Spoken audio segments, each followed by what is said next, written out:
Minimum wage earner ka ba dito sa Pilipinas? At feeling mo impossible na makaipon ka ng 50,000 pesos in 6 months. Di ba parang every sahod dumadaan lang sa palad natin.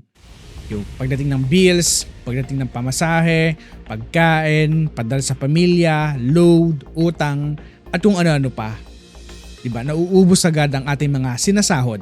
So, ang tanong, possible ba talaga na makaipon ng 50,000 pesos within 6 months? Ang honest answer ay oo. Pero hindi ito magic. Hindi rin ito dapat kailangan lamang natin magtipid. Kailangan mo ng sistema, kailangan mo ng diskarte, at higit sa lahat, kailangan mo ng mindset na hindi lang puro survival mode, kundi pang-build din ng future. Sa video nito, isi-share ko sa iyo ang step-by-step realistic guide kung paano pwede ka makaipon ng 50,000 pesos in 6 months.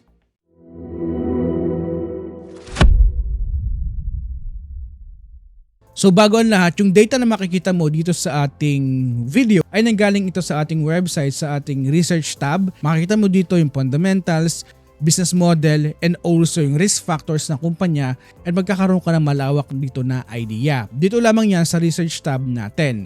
And kung ikaw naman ay gusto mo nang matuto about sa fundamental analysis, pwede mo itong puntahan na ating PSE Warrior Academy. So dito ay merong more than 15 hours na structure videos na nakafocus lamang sa fundamentals. So from zero knowledge to knowledgeable investors, magkakaroon ka ng malawak na idea dito about fundamental analysis. So nasa comment section lamang yung link ng ating website. So guys, real talk muna tayo. Ang goal natin ay 50,000 pesos in 6 months. So kung hahatiin natin ito ay nasa around 8,333 pesos per month.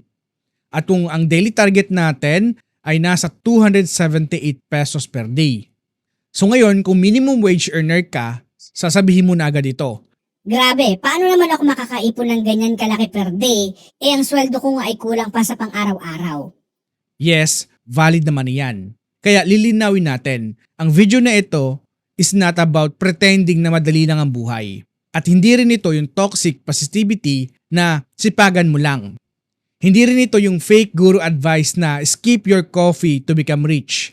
Ang point ng video na ito is this: kung maliit lang ang income mo, hindi sapat ang simpleng pagtitipid lang. Kailangan mong pagsabayin ang tatlong bagay. Number 1, controlled spending. Number 2, intentional saving system. And number 3, extra income or side hustle strategy.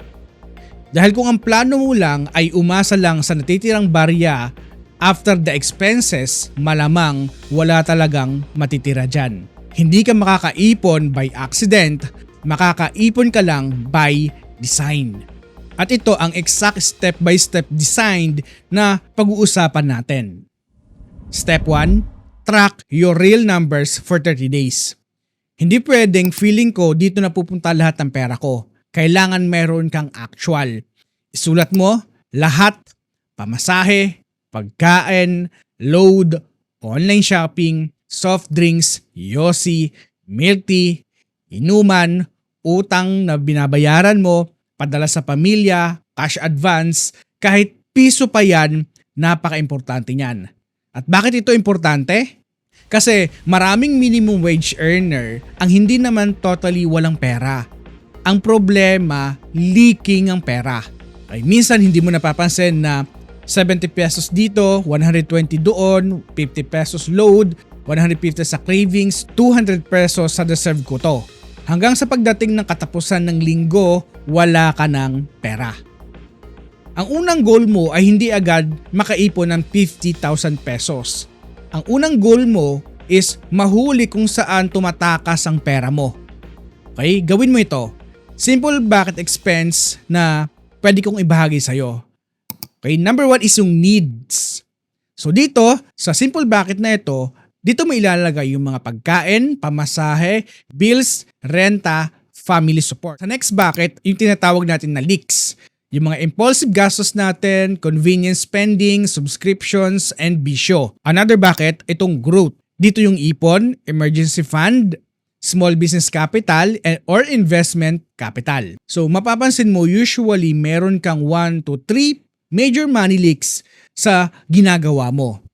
At dito magsisimula ang tunay na pagbabago. Step number 2, mindset shift. Marami kasi sa atin nakasanayan na Tapos talaga ako kasi minimum wage earner lang. Pag may pera, ang ginagawa ko, gagastos ko agad ito at bukas ako mag-iisip ng ano yung gagawin ko. Investing para lang iyan sa mga mayayaman. lahat yan mali. Yung totoo, savings and investing is not about how much you earn, it's about how much you keep. May mga doctors, lawyers, executives na nag-earn ng 6 figures pero broke pa rin. Bakit? Kasi gumagana sa kanila din ang lifestyle inflation. Kapag tumaas ang sahod, tumataas din ang lifestyle. So here's my first hard truth for you. You don't need a higher salary. You need a higher financial IQ. So kailangan mong itatak ito sa iyong utak. So kung kailangan mo itong i-post para mag-sink in ito sa iyo, gawin mo. Kasi without this mindset, lahat ng sasabihin ko sa iyo mamaya ay useless lamang. Step 3, the 50-30-20 modified rule. So ito yung concrete part ng ating video. Yung 50-30-20 rule, siguradong nakita mo na ito sa internet. Marami ka na nakikita nitong mga ganitong rule no, pagdating sa savings and investing. Pero guys, aaminin natin, itong 50-30-20 rule, hindi ito gumagana kasi sa minimum wage earner dito sa ating bansa, hindi sapat yung 50% na needs alone dito sa NCR. So, I created a modified rule para dito. 60-20-20 rule. 60 para sa needs. So, dito yung renta, food, transpo, bills, load, and yung 20% naman para sa savings and investing. Non-negotiable ito. 20% wants and family.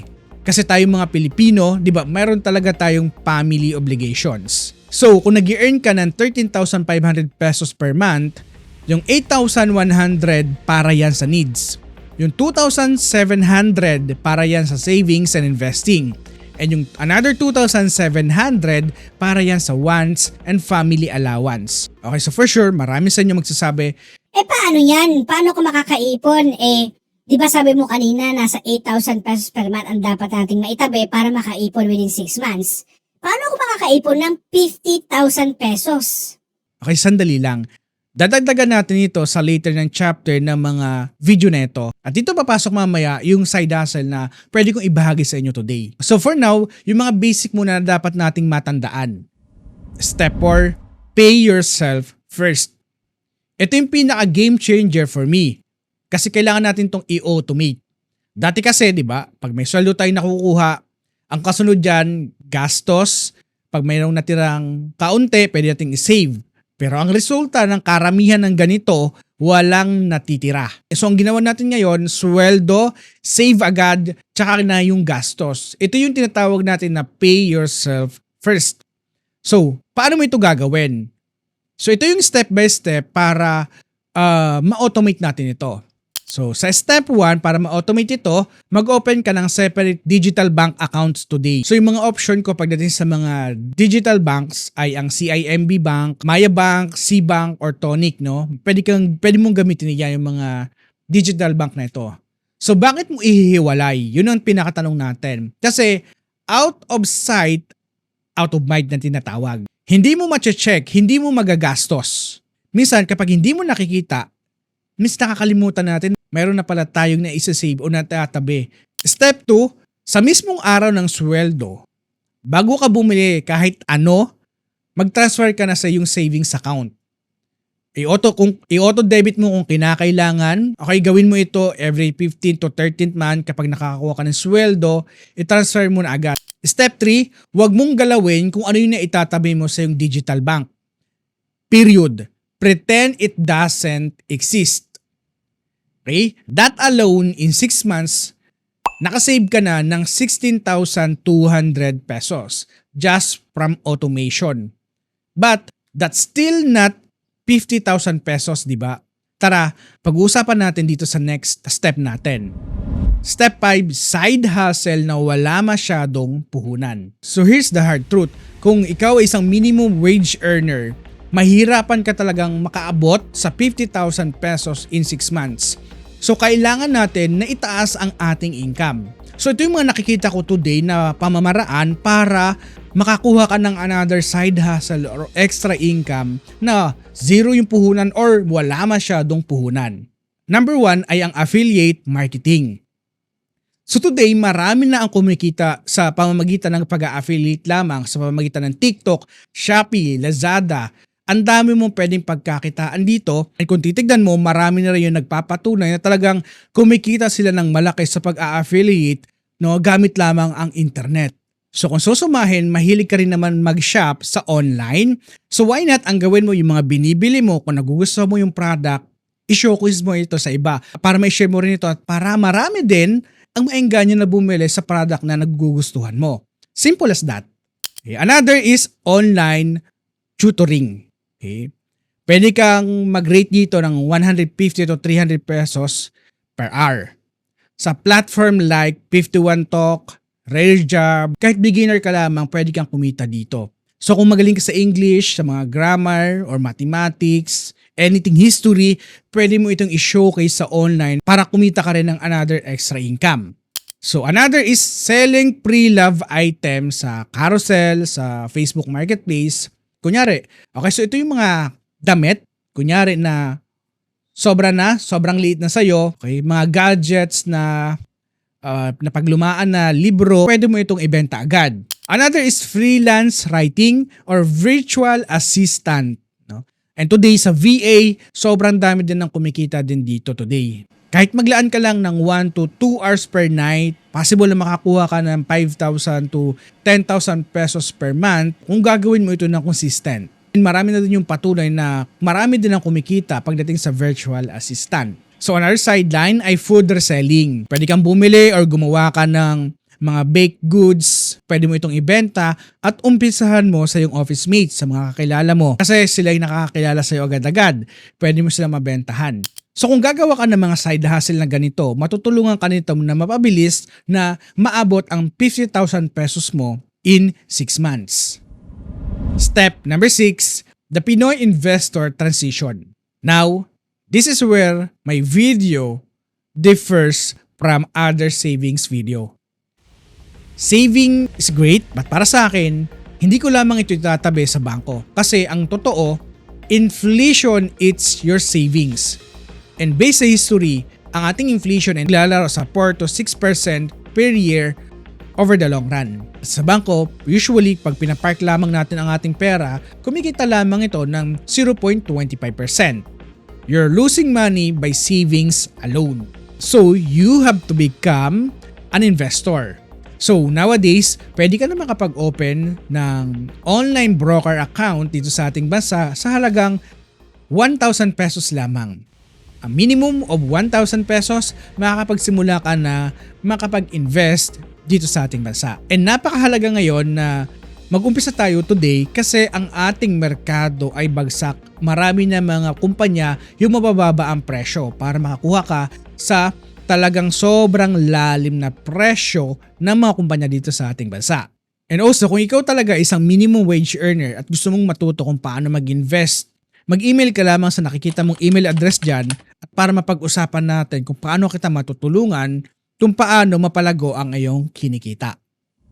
Step 7, common mistakes to avoid. Bago tayo magtapos, ito yung mistakes na dapat iwasan mo at dapat alam mo. Mistake number 1, falling for investment scams. Kapag may nag-offer sa'yo, may nag-promise sa'yo na guaranteed 30% per month, tumakbo ka na.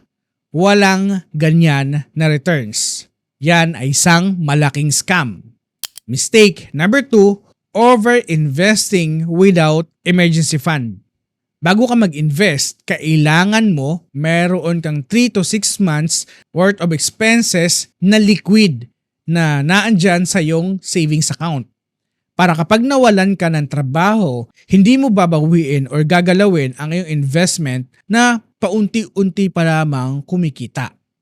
Mistake number 3, lifestyle inflation. Pag tumaas ang sahod o kaya nagkaroon ng pera kasi nagkaroon tayo ng side hustle, huwag agad mag-upgrade ng phone, ng damit, ng gadget.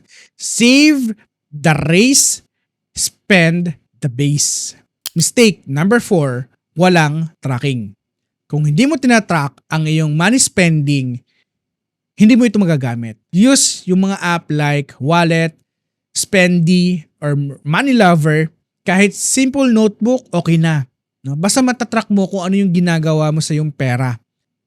Mistake number 5, comparing yourself to others. Yung classmate mo na nagbuburakay, yung ka-office mate mo na mayroong bagong cellphone, their lane is not your lane. Focus sa goal mo lamang. Step number 8, the long game. From savers to investor. So let's say after 6 months nakaipon ka na ng 50,000 pesos at meron ka na nakukuha o natitira na sa mga sinasahod mo, so gawin mo ito for 10 years. For example, meron kang 4,000 pesos per month na pwedeng i-invest at 8% average return, and for 10 years ang total contribution mo ay nasa 480,000. In total value after 10 years, that's around 730,000 pesos. Ang total value niya after 20 years, nasa 2.3 million pesos. So kahit minimum wage earner ka, multi-millionaire ka naman by retirement. Kasi yung compound interest is the 8th wonder of the world. Sabi nga ni Albert Einstein. The 50,000 is your first step. Yung mas malaking goal is your financial freedom. Yung araw na hindi na kailangan o nakadepende ka sa sweldo mo, yung araw na yung pera na lamang yung nagtatrabaho para sa'yo or kumikita para sa'yo. So, from minimum wage earner to Pinoy investors, that's the real transformation. So kung umabot ka sa part ng video na ito, salamat from the bottom of my heart. This video took me weeks to plan kasi gusto ko talaga na makatulong sa kapwa Pilipino natin. If meron kang natutunan or something na nagkaroon ka ng idea, please like this video, subscribe for more content, and also share this video sa kaibigan mo or pamilya mo na kailangan marinig ito. And also, comment mo naman sa baba kung ano yung saving goals mo this year. And ano yung unang step na gagawin mo after this video. This is Pessi Warrior na lagi nagpapaalala na invest wisely and see you the other side.